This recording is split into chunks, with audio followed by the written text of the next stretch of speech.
Hey everyone, my name is Ben Chaish. I'm a wedding and elopement photographer based in Tacoma, Washington. And in this video, I'm going to talk about how I make sure that I get my subjects in focus when they're a little bit further away than a typical portrait length. I get a lot of questions from photographers saying, oh my gosh, I had this amazing scene, but then I blew focus. I back focused and the couple's completely blown out and just completely out of focus. So here are some tips and tricks that I have to make sure that you nail that focus every time. So the first and most obvious way to do this is making sure that you're not shooting your lenses wide open. So a lot of people just shoot all day long at f2 or f1.4 or something like that. Usually I find my sweet spot for things that are a little bit further away like that to be at f5.6 or f8.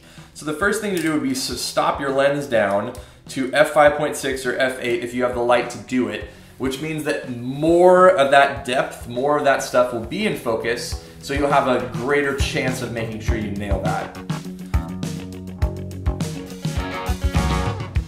The second way I go about doing this is I turn my camera on live view, which gives me a direct preview if I'm shooting digital of what's going on back there, so I know using focus peaking and stuff like that, that my subject is in focus.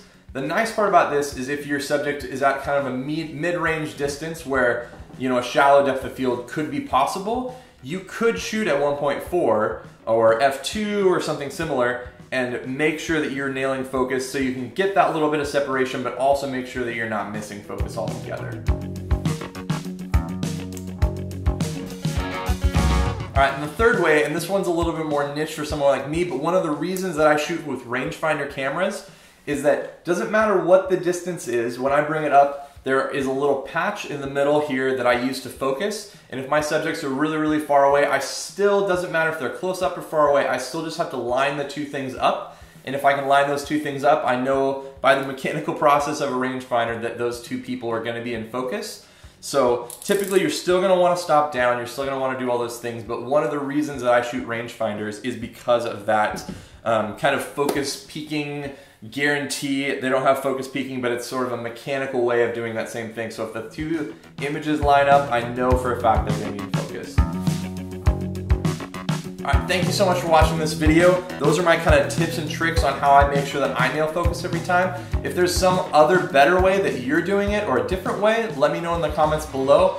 And if there's any other videos you'd like to see me do about different topics, different subjects with shooting, let me know. And thank you so much for watching again, and we'll see you on the next one. Bye.